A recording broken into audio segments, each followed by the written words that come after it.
저번 주 제가 두 문제 뛰어넘었죠. 그죠? 두 문제 뛰어넘었는데 첫 번째 문제가 소멸시효의 문제 제가 뭔가 좀 문제 있는 것 같다 그래서 다음 주에 말씀드렸는데 몇 페이지냐면 297페이지입니다.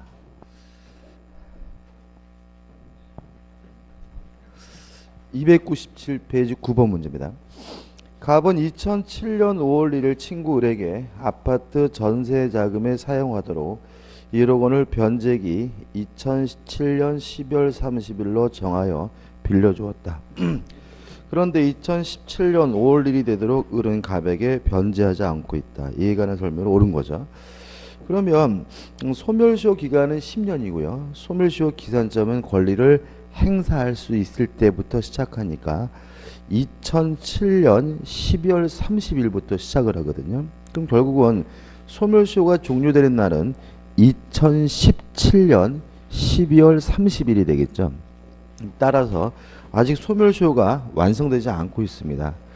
1번 보시면 10년 도래 전이므로 갑의 대여금 채권은 시효로 소멸하지 않았다. 맞는 지문이고요. 제가 이것 때문에 제가 확인해 봤는데 못합니다. 죄송합니다. 이게 소멸하였다로 좀 바꿔주십시오. 1번을 소멸하였다. 그렇죠? 그러니까 10년 도래 전임 10년 도래 후임으로 갑의 대여금 채권은 시효로 소멸하였다로 좀 바꿔주시기 바랍니다. 왜 이걸 어떻게 했는지 모르겠네요. 다시 한번요. 10년 도래 전임으로 그죠? 전임으로 갑의 대여금 채권은 시효로 소멸하였다. 그래서 1번은 뭐죠? X고요. 제가 오타를 했네요. 죄송합니다. 그래서 해설도 소멸하였다가 아니라 뭐죠? 소멸하지 않았다로 바꿔야 되겠죠. 해설도. 아무튼 아직 10년이 경과되지 않았으므로 소멸시효가 완성되지 않았습니다. 그 다음에 갑이 2017년 5월 30일 을에게 내용증명 우편으로 이행을 청구했어요. 그러면 이행의 청구이기 때문에 권리의 행사이므로 소멸시효가 중단이 되긴 하거든요. 근데 최고이기 때문에 해설에 나와 있는 것처럼 6개월 이내에 재판상 청구 등을 해야 돼요. 따라서 2027년 5월 31일까지 시효 중단 효력이 발생한다는 지문은 X입니다. 다시 한번요. 내용증명 우편을 보내는 것은 최고이므로 6개월 내에 재판상 청구 등을 해야 되기 때문에 2번은 뭐죠? X가 되는 거죠. 3번 을이 2017년 5월 31일 채무를 승인했어요. 그러면 시효가 중단되고 5월 31일부터 새롭게 시작하기 때문에 2027년 5월 31일이 돼야 소멸시효가 완성되므로 2017년 12월 30일에 시효로 소멸된다. X죠. 밑에 그 3번 해설이 잘못됐죠. 그죠? 이게 완전 문제가 제가 엉터리네. 을이 2017년이 아니라 어떻게 해요? 2027년입니다. 그죠? 27로 좀 바꿔주십시오. 완전 제가 이게 한번 오타브 저지르고 나서 혼동이 빠졌나 봐요. 다시 한번요. 3번 을이 2017년 5월 31일 날 채무를 승인하면 소멸시효가 중단되고 2017년 5월 30일부터 새롭게 시작하기 때문에요. 소멸시효가 완성될 시점은 2027년 5월 30일이 돼야 됩니다. 따라서 한 번 더 뭐죠? X가 됩니다.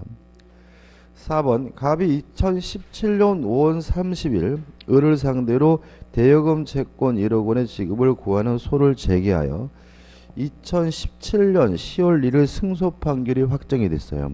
그러면 소멸시효가 중단이 되고 다시 시작되고요. 다시 시작되는 시점은 승소 판결이 확정된 때이므로 그 확정된 때로부터 새로 10년의 시효가 진행된다는 지문은 O 맞는 지문이죠. 답은 뭐죠? 4번입니다. 다시 한번 말씀드리면 권리를 행사하면 소멸시효가 중단이 되고요. 새롭게 다시 시작합니다. 물론 새롭게 다시 시작하는 시점도 권리 행사가 가능한 때부터 다시 시작을 하기 때문에 이행 청구 소송을 제기했으면 소멸시효가 중단되고 다시 시작되는 시점은 권리 행사가 다시 가능해지는 확정 판결부터 시작되기 때문에 4번이 정확하게 맞고 4번이 답입니다. 5번 갑이 대여금 채권의 보존을 위해 의뢰 재산에 대해 가압류 결정을 받아 2017년 5월 31일 가압류 집행을 하였다면 물론 권리 행사이기 때문에 소멸시효가 뭐가 돼요? 중단이 돼야 되므로 시효 중단 효력은 없다는 5번 지문도 X가 됩니다. 답은 뭐죠? 4번입니다. 혼란드려서 죄송하고요. 다시 한번 1번은 소멸하지 않았다가 아니라 뭐죠? 소멸하였다기 때문에 1번은 X가 되고요. 또 내용증명 우편 이행을 최고하면 확정 판결 등을 이행 청구 소송 등을 6개월 내에 제기해야 되므로 2번도 뭐죠? X가 되고요.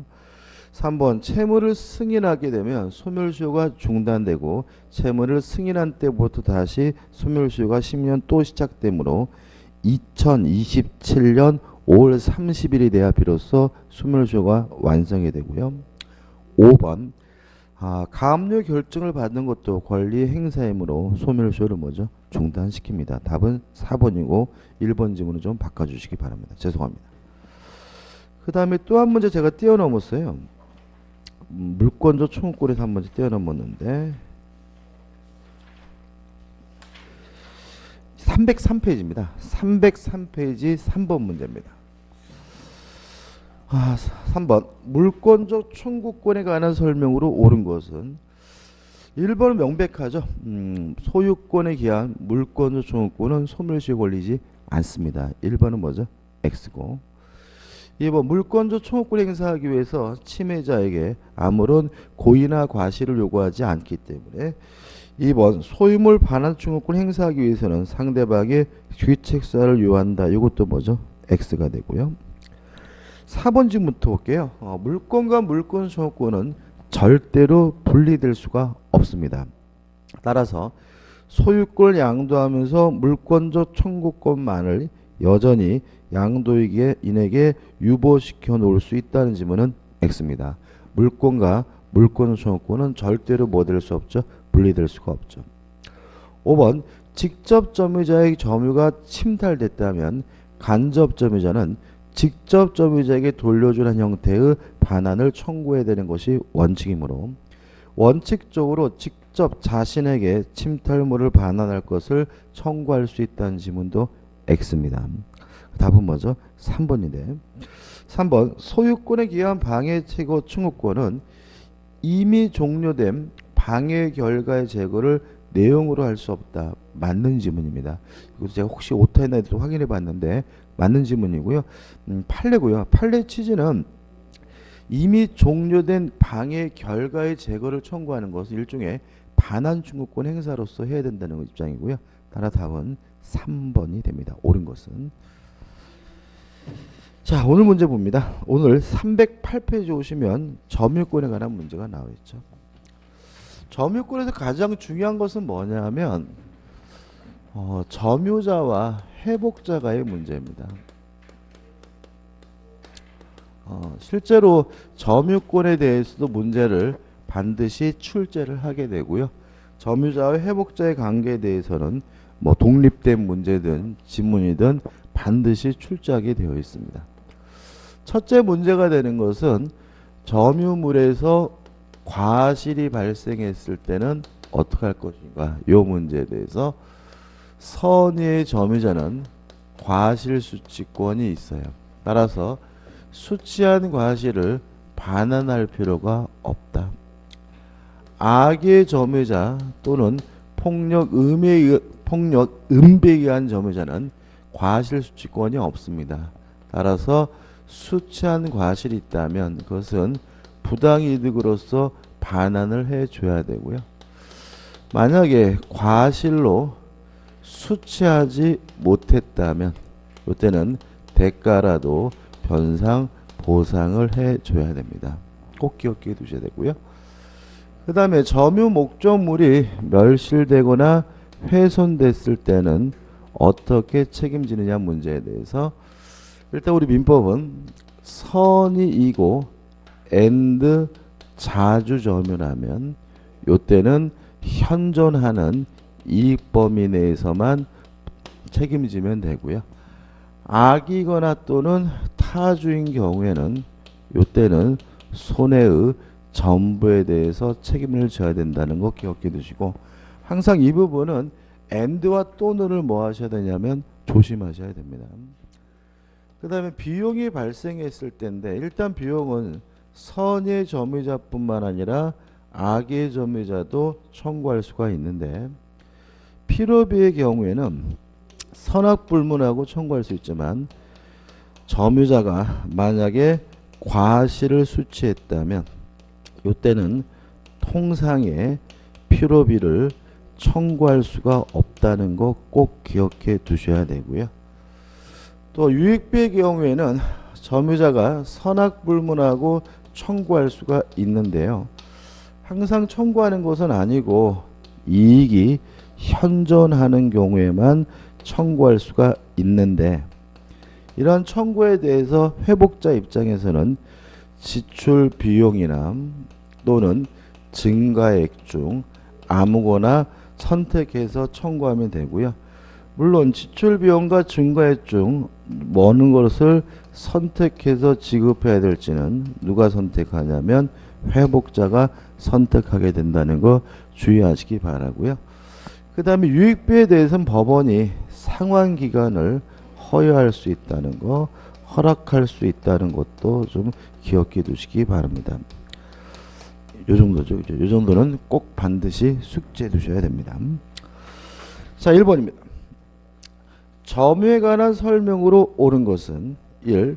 과실을 취득한 선의 점유자는 회복자를 상대로 그 점유물에 대하여 지출한 통상의 필요비 상한을 청구할 수 없다. 5점.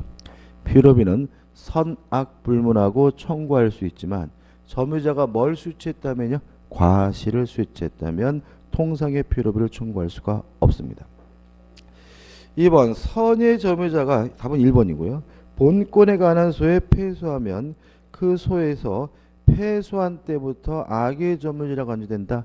X입니다. 꼭 기억해 두셔야 되는데, 소 제기 시부터 악의 점유자가 되고요.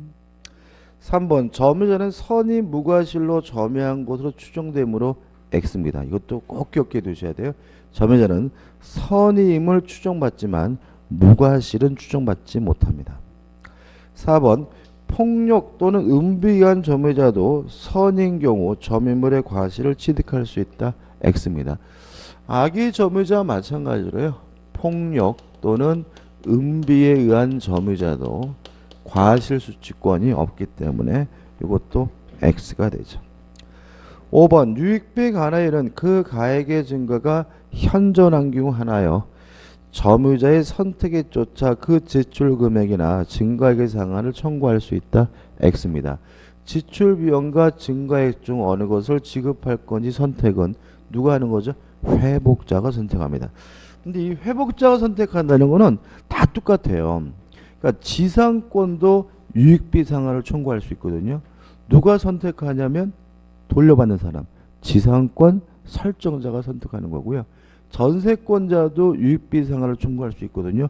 누가 선택하는 거죠? 돌려받는 사람, 전세권 설정자가 선택하는 거고요. 임차인도 유익비 상한 청구할 수 있거든요. 이것도 누구예요? 돌려받는 사람, 임대인이 선택한다. 그래서 항상 둘 중에 하나를 선택하는 것은 누가요?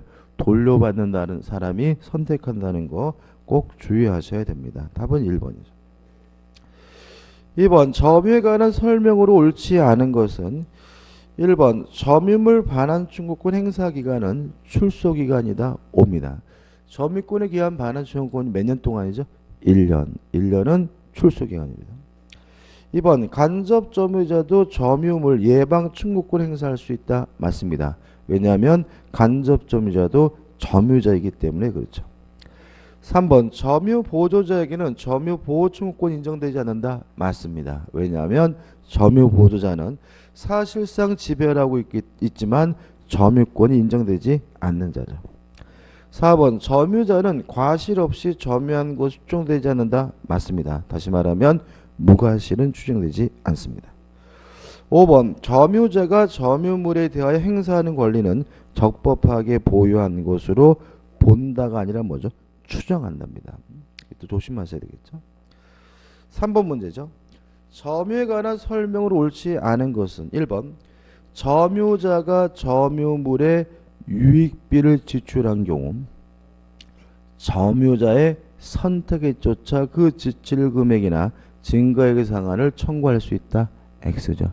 둘 중에 하나를 선택하는 거 누구 하는 겁니까? 회복자가 해야 됩니다. 답은 1번이죠. 2번 선의 점유자라도 본권에 관한 소에 패소하면 악의로 바뀌는데 언제부터냐면 그 소가 제기된 때로부터 악의 점유자로 되고요. 3번 임치 기타의 관계로 타인으로 하여금 물건을 점유가 한 자는 간접 점유자죠. 따라서 간접으로 점유권이 있다. 맞는 질문이고요. 4번 점유자가 점유물에 대해 행사하는 권리는 적법하게 보유한 것으로 추정을 되고요. 5번 폭력에 의한 점유자, 악의 점유자 마찬가지로 과실 수취권이 없습니다. 따라서 수취한 과실을 반환하여하며 과실로 인하여 수취하지 못한 경우는 그 과실의 대가를 보상하여야 한다. 맞죠?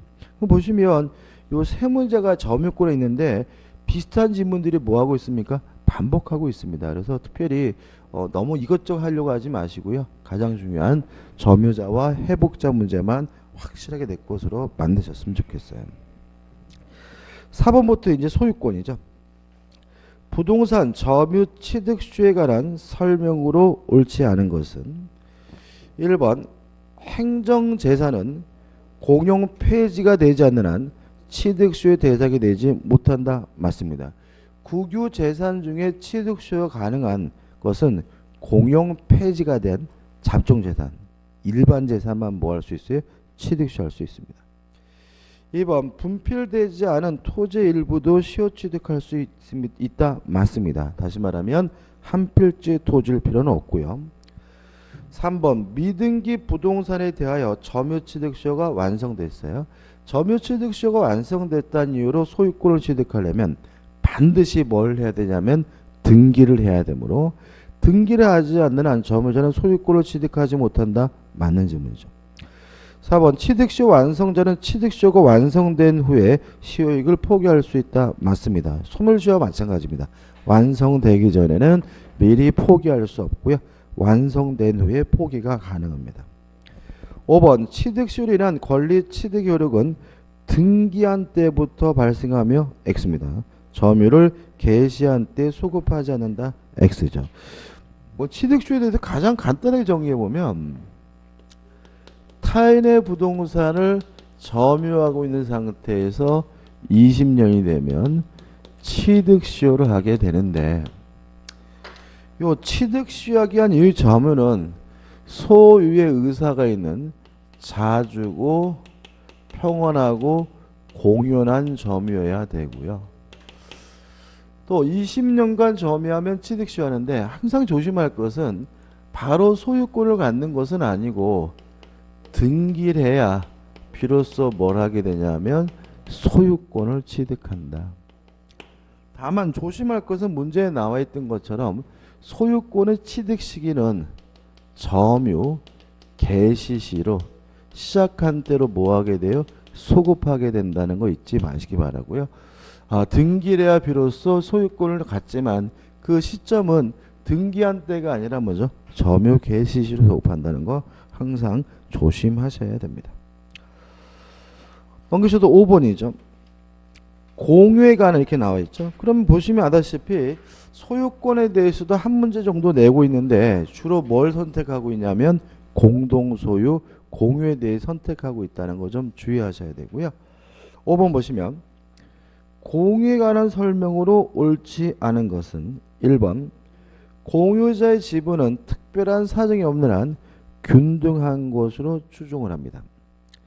2번 공유물의 보존행위는 공유자 각자가 할 수가 있고요.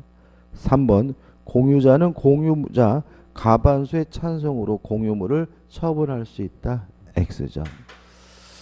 일단 공유물에 대해서만 정리를 해보면 공유물에 대한 보존행위는 공유자가 단독으로 합니다. 그 다음에 공유물에 관한 이용이나 계량과 같은 관리 행위는 공유물의 지분의 과반수로서 합니다. 뭐의 과반수죠? 지분의. 그 다음에 공유물에 관한 처분이나 변경은 공유자 전원의 동의가 필요합니다. 이 정도는 좀 우리가 꼭 기억해 두셔야 되고요. 그렇게까지 어렵게 내진 않지만 이 정도는 꼭 기억해 두시고, 따라서 처분 행위를 지분의 과반수로서 결정한다는 지문은 뭐죠? X가 되고요. 답은 3번이 됩니다. 4번 공유자는 5년 내 기간으로 공유물을 분할하지 아니할 것을 약정할 수 있다. 맞습니다. 공유물의 분할은 자유롭고 특약으로 금지할 수 있는데요. 아무리 길어도 5년을 초과할 수는 없습니다. 5번 공유자 1인이 그 지분을 포기하거나 상속인 없이 사망한 때 그 지분은 다른 공유자의 그 각 지분의 비율로 귀속하고요. 맞고 이걸 우리가 공유 지분의 탄력성이라고 하죠. 6번입니다. 옳은 걸 찾네요. 공유자는 다른 공유자의 동의 없이 공유물을 처분하거나 변경하지 못한다. 하지 못한다겠죠. 맞네요. 그죠? 왜냐하면 공유물에 관한 처분 변경은 뭐가 필요하죠? 전원의 동의가 필요합니다. 답은 1번이죠. 2번 공유자 과반수의 동의가 있어야 공유물을 분할할 수 있다. X입니다.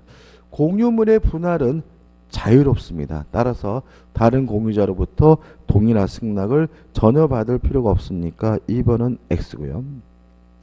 3번 합유물에 관해 격려된 원인무효 소유권 이전 등의 말소를 구하는 소송이 나와 있는데, 실제로 이 세 부분은요. 합유물도 마찬가지예요.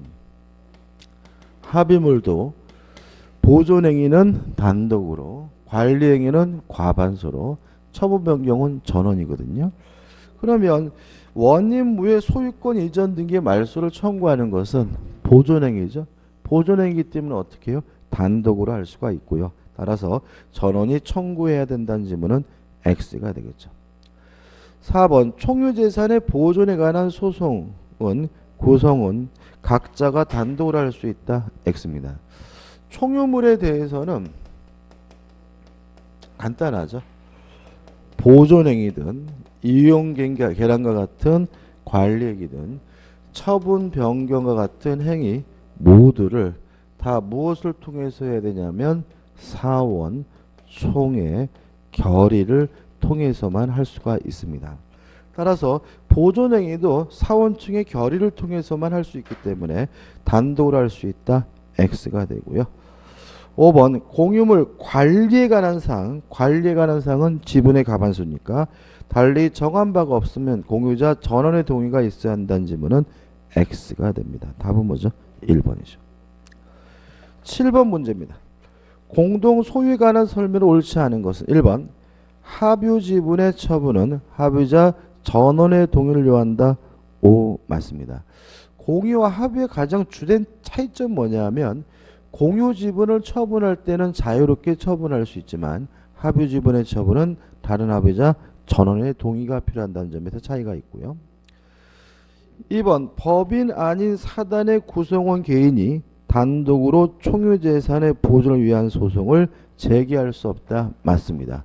총유물에 관한 보존행위도 반드시 사원총회 결의를 통해서 해야 되고요. 단독으로 할 수는 없습니다. 3번 공유자가 자기 지분을 포기한 때 그 지분은 다른 공유자의 각 지분의 비율로 귀속한다. 맞는 지문이고 이걸 우리가 공유 지분의 탄력성이라고 하죠. 4번 갑과 을이 각 3분의 2, 3분의 1의 지분을 공유하는 토지를 갑이 배타적으로 사용 수익하는 경우 을은 갑에게 공유물의 반환을 청구할 수 없다. 지금 이런 얘기죠.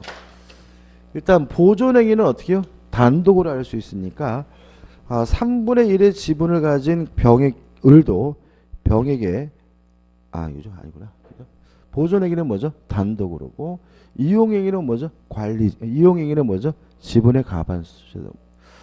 따라서 갑의 지분이 몇 분의 몇이죠? 3분의 2죠. 갑한수를 초과하고 있으므로 스스로가 독자적으로 사용 수익하는 것이 가능하기 때문에 을은 갑에게 공유물의 반환을 청구할 수 없다. 5 맞는 지분이에요. 다시 말씀드리면 이용계량과 같은 관리 행위는 어떻게 해요? 지분의 과반수로서 결정합니다. 5번 총유물의 처분에 관해 정관의 규정이 없는 법인 아닌 사단의 대표가 사원청의 결의 없이 한 처분은 선의 전득자에 대해서는 효력이 있다. X입니다. 다시 말하면 총유물에 관한 보존행위든 관리행위든 처분행위든 반드시 뭐가 필요합니까? 사원청의 결의가 필요하고요. 따라서 대표적인 처분행위는 무효가 되기 때문에 5번은 뭐죠? X 답이 되네요. 8번입니다. 공유에 관한 설명으로 옳지 않은 것은 1번 공유물의 보존행위는 공유자 각자가 할 수 있다. 5 맞는 지문이고요. 2번 공유자는 다른 공유자의 동의 없이 공유물을 처분하거나 변경하지 못한다. 맞습니다. 왜냐하면 공유물을 처분 변경하려면 전원의 동의가 필요하니까요. 3번 소수 지분의 공유자는 가반수 지분의 공유자로부터 사용 수익을 허락받은 점유자입니다. 좀 설명드리면 이런 거죠. 갑의 지분이 3분의 2이고요. 을의 지분이 3분의 1인데 병이라는 사람이 이 토지를 사용하고 수익하고 있단 말이죠. 근데 문제는 만약에 병과 갑이 단독으로 임대차 계약에 의해서 병이 사용 수익하고 있다면 병은 적법한 임차인입니다. 왜냐하면 제3자에게 임대하는 것은 이용행위로서 지분의 뭐로서요? 과반수로서 결정합니다. 따라서 병은 적법한 임차인이기 때문에 을은 병에게 아무것도 청구하지 못합니다. 반환도 청구하지 못하고요. 부당이득 반환도 청구할 수가 없습니다. 다만 병이 갑에게만 차임을 주고 있는 상태라면 을이 갑에게 지분 범위 내에서 부당이득 반환만 청구할 수 있을 뿐이라는 것이 우리 판례 입장이고, 이렇게 해석하는 이유는 제3자에게 임대하는 행위는 이용행위로서 지분의 과반수로서 결정하면 되거든요. 따라서 가반수 지분의 공유자로부터 사용 수익을 허락받은 점유자는 요 병과 같은 임차인을 말하고요. 그런 병에게 아무것도 청구하지 못하므로 점유 배제를 청구할 수 있다는 지문은 X가 되고요. 답은 뭐죠? 3번이 됩니다. 4번 건물의 공유자가 상속인 없이 사망한 경우 그 지분은 다른 공유자 각 지분의 비율로 귀속한다. 맞는 지문이고, 여기 뭐죠? 공유 지분의 탄력성이라 말씀드렸죠. 5번 건물의 공유자가 공동으로 건물을 임대하고 보증금을 수령한 경우 특별한 사정이 없는 한 그 보증금 반환 채무는 성질상 불가분 채무에 해당한다. 맞는 지문인데, 자, 이런 얘기입니다. 예를 들어서 여기서 보시면 갑이 병한테 임대를 하고 예를 들어서 보증금을 1억을 받고요. 갑이 월세를 예를 들어서 90만 원을 받았다. 그러면 요 월세 3분의 1 얼마죠? 30만 원은 을이 갑에게 부당이득으로서 뭐 받을 수 있어요? 반환받을 수 있는데 보증금 3분의 1을 달라고 할 수 있느냐? 없다라는 게 우리 판례 입장입니다. 일단 실질적인 이유는 뭐냐면 어차피 갑이 병에게 받은 보증금은 뭐 해줄 돈이에요? 돌려줘야 될 돈이기 때문에 이득이 아니라는 얘기고요. 형식적 이유는 5번 지문에 나와 있는 것처럼 불가분 채무이기 때문입니다. 불가분이란 말은 뭐예요? 분리될 수 없다는 거죠. 그죠? 다시 말하면 1억 원을 줘야 될 이 채무는 뭐 될 수 없어요? 분리될 수가 없으니까 을은 갑에게 보증금에 대해서 3분의 1만큼 달라고 뭐 할 수 없어요? 요구할 수 있다는 게 우리 판례 입장입니다. 여기서 부당한 일이 발생할 수 있어요. 만약에 갑이 병에게 월세를 안 받고 보증금만 받고 전세를 줄 수도 있죠. 그러면 을이 한 푼도 못 받게 되는 일이 발생할 수 있는데 그래도 할 수 없다는 것이 우리 판례 입장이니까 좀 조심하시기 바랍니다. 다시 말하면 월세에 대해서만 부당이득 반환 청구할 수 있고요. 보증금에 대해서는 지분 범위 내에서 나눠달라고 요구할 수 없다는 것이 우리 판례 입장이라는 거 주의하시기 바랍니다. 넘기셔서 9번이죠. 공유물의 분할에 관한 설명으로 옳지 않은 것은 1번 공유물을 현물로 분할할 수 없는 경우에 법원은 물건의 경매를 명할 수 있다. 물론 뭐죠? 맞는 지문입니다. 3번 공유물 분할의 방법에 관하여 협의가 성립하지 않은 때에는 공유자는 법원에 그 분할을 청구할 수 있다. 맞고요. 만약에 협의가 성립하면 협의 분할, 협의가 성립되지 않아서 법원에다가 청구하게 되면 뭐죠? 재판상 분할이 되는 거죠. 3번 토지의 상린자가 이 상린이란 말이 뭐죠? 서로 인접한이란 뜻입니다. 공유하고 있는 담장은 분할을 청구하여 각자 단독 소유로 할 수 있다. X입니다. 담장을 분할해서 뭐 할 건데 그죠? 아무런 의미가 없는 답은 3번이죠. 4번 공유자는 공유자가 하는 분할 금지 특약이나 법률에 분할 금지 규정이 없는 한 공유물의 분할을 청구할 수 있다. 물론 맞는 지문이고요. 5번 공유자는 다른 공유자가 분할로 인해 취득한 물건에 대하여 특별한 사정이 없는 한 그 지분 비율로 매도인과 동일한 담보 책임이 있는 이유는 공유물의 분할의 일종의 매매 내지는 교환으로서 법적 성질을 띠기 때문에 그렇고요. 옳지 않은 것은 3번이 됩니다. 자, 이제 용익물권이죠. 용익물권에 대해서는 지상권, 지역권, 전세권 요 세 개가 있는데요. 일단 지상권, 전세권에서 각각 한 문제씩 내고요. 때에 따라서는 지역권에서 내긴 하지만 자주 내는 편은 아닙니다.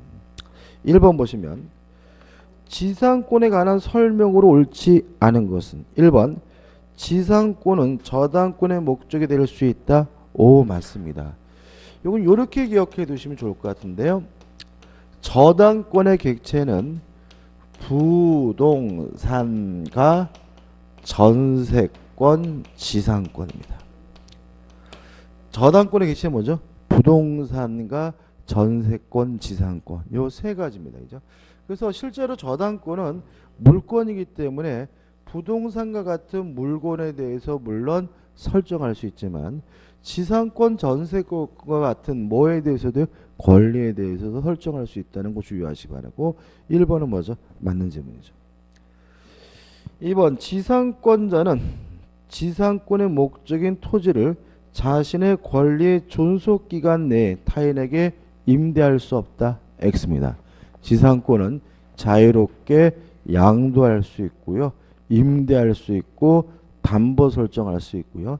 특히 지상권자의 양도, 임대, 담보 설정할 수 있는 자유는 강행 규정이기 때문에 특약으로서 배제할 수 없다는 거 꼭 기억해 두시고요. 옳지 않은 것은 2번입니다. 3번 지상권자는 지상권에 기하여 물권적 청구권 또는 방해 배제 청구권 행사할 수 있다. 물론 맞는 질문이죠. 지상권은 물권이니까.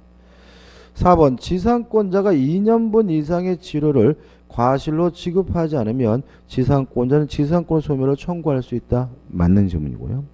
5번 지상권자는 인접재 수목뿌리가 경계를 넘은 때에는 특별한 사정이 없는 한 그 뿌리를 임의로 제거할 수 있다. 맞죠. 나무 가지가 넘어온 경우에는 제거를 청구할 수 있고요.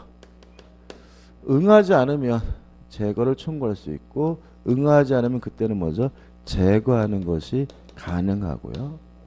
나무 뿌리가 넘어온 경우에는 그때는 임의로 발견하는 즉시 바로바로 제거하는 것이 가능하다는 것이 우리 민법의 태도고요. 물론 이 부분은 소유권에 대해서만 적용되는 것이 아니라 지상권자에게도 전세권자에게도 임차권자에게도 적용될 내용이기 때문에 지상권자도 뿌리가 넘어오면 제거할 수 있다는 내용은 맞는 지문이 됩니다. 2번입니다. 지상권에 관한 설명으로 옳지 않은 것은 1번 약정 지상권의 존속 기간 중에는 지상물이 멸실되어도 지상권은 소멸하지 않는다. 맞습니다. 왜냐하면 지상권은 뭐죠? 토지 사용권입니다. 토지 사용권이므로 건물이나 지상물이 멸실된다 그래서 지상권이 뭐 되진 않아요? 소멸되지 않는다는 거 꼭 기억해 두셔야 되고요. 2번 약정 지상권의 지류에 관한 합의가 없는 경우 지상권은 무상의 원칙입니다. 따라서 지료 지급에 관한 약정이 없으면 지료를 뭐하지 못해요? 청구하지 못합니다. 당사자의 청구의 법원이 이를 정한다는 지문은 X입니다. 그래서 실제로 이 1번과 2번이 굉장히 중요합니다. 그래서 지상권의 개념에서 지상권은 뭐죠? 토지 사용권, 토지에 대한 권리라는 거 잊지 마셔야 되고요. 또 지상권은 뭐죠? 무상의 원칙이다. 무상의 원칙이니까 지료 지급에 관한 약정이 없으면 지료를 아예 뭐하지 못해요? 청구하지 못한다는 거 꼭 잊지 마셔야 됩니다. 3번 지상권 설정자는 특별한 사정이 없는 한 토지의 불법 점유자에 대해 임료 상당의 손해배상을 청구할 수 없다. 맞겠죠? 왜냐하면 이 손해배상은 누가 청구해야 돼요? 지상권 설정자가 아니라 지상권자가 청구해야죠. 무슨 얘기가 이해되시나요? 땅이 있는데요. 이 땅이 갑의 소유인데요. 을에게 뭘 설정해 줬냐면 지상권을 설정해 줬어요. 그러면 이 토지를 사용하고 수익하고 이득을 취해야 사람은 더 이상 소유자가 아니라 누구죠? 지상권자인 거죠. 그래서 만약에 불법으로 병이 점유하고 있다면 이 사람에게 부당이득 반환 내지는 손해배상을 청구해야 될 사람은 지상권자인 을인 것이지 지상권 설정자인 누구나 아니죠. 갑은 아니니까 3번도 맞는 질문이고 조심하셔야 되고요. 4번 지뢰 연체를 이유로 한 지상권 소멸 청구에 의해 지상권이 소멸하는 경우 지상권자는 지상물에 대한 매수 청구권 행사할 수 없다. 맞는 질문이겠죠. 지상권자가 지상물 매수를 청구하려면 여러 가지 사유 중에서 존속기간의 만료로 소멸된 경우에만 갱신 청구할 수 있고 거부당해야 비로소 지상물 매수를 청구할 수 있을 뿐입니다. 5번 법정 지상권이 붙은 건물이 양도된 경우 특별한 사정이 없는 한 토지 소유자는 건물 양수인을 상대로 건물의 철거를 청구할 수 없다. 오, 맞는 질문입니다. 왜냐하면 법정 지상권이 소멸되지 않고 계속 유지가 되기 때문에 그렇습니다. 이게 무슨 말이냐면 이런 겁니다. 땅은 갑의 것이고요. 건물이 을의 것인데 을이 토지에 대해서 뭐가 있냐면 법정 지상권이 있어요. 이런 상태에서 건물을 병에게 팔았습니다. 팔고 병에게 이전 등기를 해주면 병은 건물에 대해서 물론 뭘 갖게 돼요? 소유권을 갖게 되지만 아직 병은 지상권이 없어요. 왜냐하면 지상권은 토지 사용권이고 독립된 물건이기 때문에 건물이 팔렸다 그래서 지상권이 자동으로 뭐 되는 건 아니에요? 수반되는 건 아니에요. 이해되시죠? 그래도 갑은 병에게 건물을 철거해 달라고 뭐 할 수 없어요? 청구할 수는 없다는 거죠. 왜냐하면 병이 지상권을 취득하지 못할 뿐이지 아직도 을이 뭘 갖고 있는 거예요? 지상권을 가지고 있는 거니까요. 이해되시나요? 이해되시나요? 그죠? 이해되시죠? 그죠? 다시 말하면 지상권자의 을이 자신의 건물을 팔아먹으면 자동으로 지상권이 뭐예요? 쫓아가는 건 아닙니다. 그래도 지상권이 소멸되는 것이 아니라 아직도 누가 지상권자인 거죠? 을에게 지상권이 있으니까 갑은 병에게 건물을 철거해달라고 뭐 하지 못해요? 청구하지 못해요. 다시 한번 읽어보면 5번 법정 지상권이 붙은 건물이 양도된 경우 특별한 사정이 없는 토지 소유자는 건물의 양수인을 상대로 건물의 철거를 청구할 수 없다. 오, 맞습니다. 이유는 건물의 양수인이 아직 뭐가 없어요? 지상권이 없더라도 양도인에게 아직 뭐가 있기 때문에 지상권이 있기 때문에 그렇다는 거니까 좀 조심하시기 바랍니다. 3번입니다. 지상권에 관한 설명으로 옳지 않은 것은 1번 지상권자는 권리의 존속기간 내에 타인에게 그 토지를 임대할 수 있다. 맞죠? 지상권은 자유롭게 양도, 임대, 담보 설정하는 게 가능합니다. 2번 지상권자는 지상권을 유보한 채 지상물 소유권만을 양도할 수 있으나 지상물 소유권을 유보한 채 지상권만을 양도할 수는 없다. X입니다. 지상권은 토지 사용권으로서 독립된 물건이기 때문에 건물이 팔린다 그래서 지상권이 자동으로 쫓아가는 것도 아니고요. 지상권만 따로 분리해서 양도하는 것이 가능하기 때문에 답은 뭐죠? 2번이 되는 거죠. 3번 수목의 소유를 목적으로 한 지상권의 최단 존속기간은 30년이다. 맞죠? 견고한 건물이나 수목의 소유를 목적으로 하면 최소한 몇 년이 보장이 되죠? 30년이 보장이 되고요. 4번 지뢰 지급은 지상권이 요소가 아니어서 지뢰에 관한 유상 약정이 없는 이상 지뢰 지급을 구할 수 없다. 맞죠? 지상권 원칙적으로 무상이므로 지뢰 지급에 관한 약정이 있어야 비로소 지뢰를 청구할 수가 있고요. 5번 지상권자가 2년 이상의 지뢰를 지급하지 아니한 때는 지상권 설정자는 지상권 소멸을 청구할 수 있다. 맞는지요. 4번이죠. 5년 동안 딱 한 번 나왔네. 지역권에 관한 설명으로 옳지 않은 것은 1번 공유자 1인이 지역권을 취득한 때에는 다른 공유자도 이를 취득한다. 오, 맞습니다. 이거 우리가 다수 당사자 문제 또는 불가분성이라고 하는데요. 간단합니다. 취득이나 소멸의 억제와 같은 긍정적인 것은 단독으로 한 사람만 하면 되고요. 소멸과 취득 억제와 같은 부정적인 것은 전원이 해야 됩니다.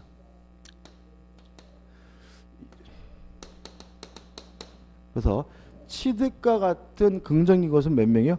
한 사람만 하면 되므로 한 사람이 취득하면 다른 사람도 취득한다. 맞는 질문이 되겠죠. 2번 지역권자는 승역제 반환 청구권이 인정되지 않는다. 맞습니다. 지역권자는 스스로 점유하지 못하는 권리이기 때문에 반환 청구권이 인정되지 않습니다. 3번 요역지 수인의 공인구 그 일인에 의한 지역권 소멸시효 중단 또는 정지입니다. 소멸시효 중단은 소멸을 억제하는 거죠. 따라서 긍정적인 것은 단독으로 몇 명만 하면 됩니까? 한 사람에게만 하면 되기 때문에 1인에 의한 지역권 소멸시효 중단 또는 정지는 다른 공유자를 위하여 효력이 있다. 맞는 질문이죠. 4번 승역지와 요역지는 서로 인접하여야 하며 X입니다. 떨어져도 상관이 없는 거죠. 이런 거 한번 생각해 볼까요? 도로가 있고요. 땅이 있습니다. 갑의 땅이 있고 을의 땅이 있고 병의 땅이 있는데 을이 갑을 꼬셔가지고요. 나 여기 좀 다니게 해다오 해가지고 갑과 을이 설정 계약을 함으로써 을이 갑의 땅을 다니게 됐다면 그리고 설정 등기까지 했다면 을이 갑의 땅에 뭘 갖고 있는 거죠? 통행 지역권을 가지게 되는 거거든요. 근데 병이 또 갑을 만난 거죠. 병의 입장에 도로로 나간다면 요 땅에다가 지역권 설정하고 요 땅에다가 지역권 설정하면 도로로 나갈 수 있겠죠.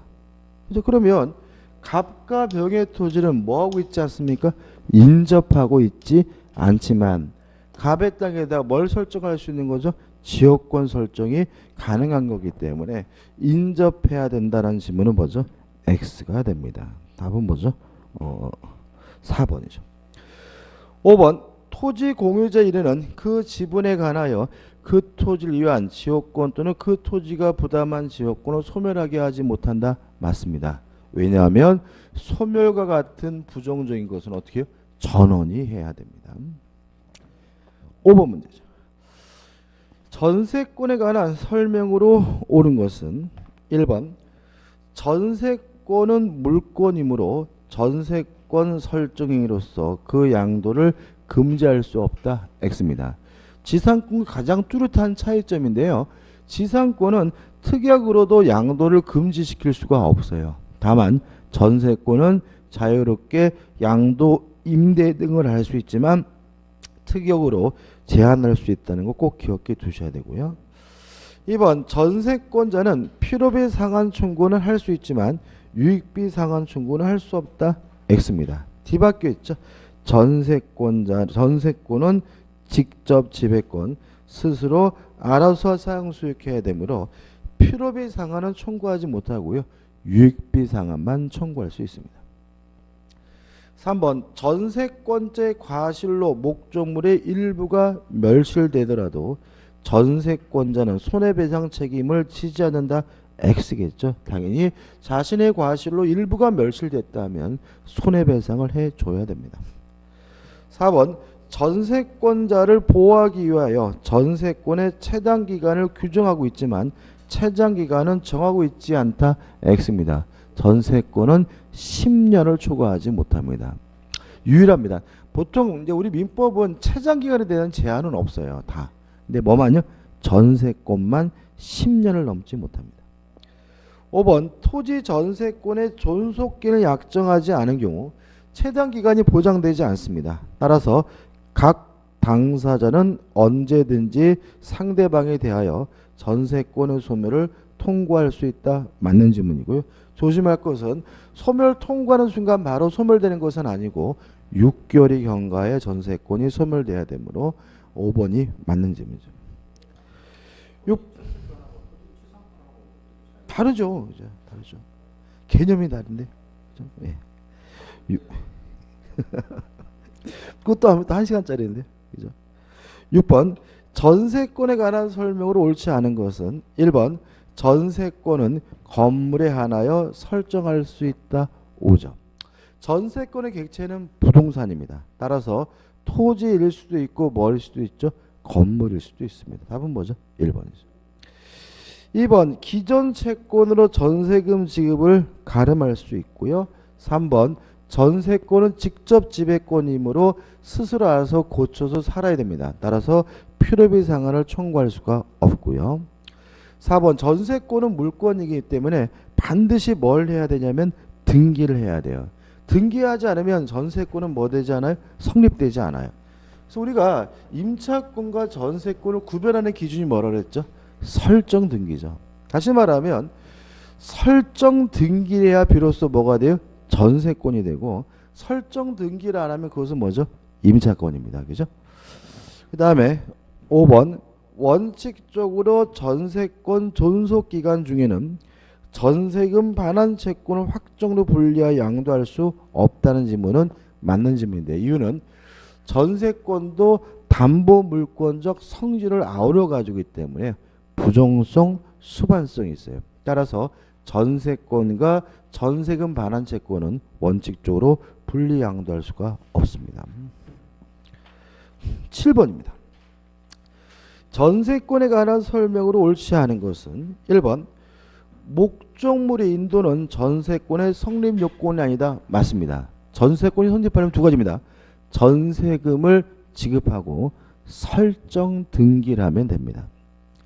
2번 전세권자는 목적물의 현상을 유지하고 그 통상의 관리에 속한 수선을 해야 한다.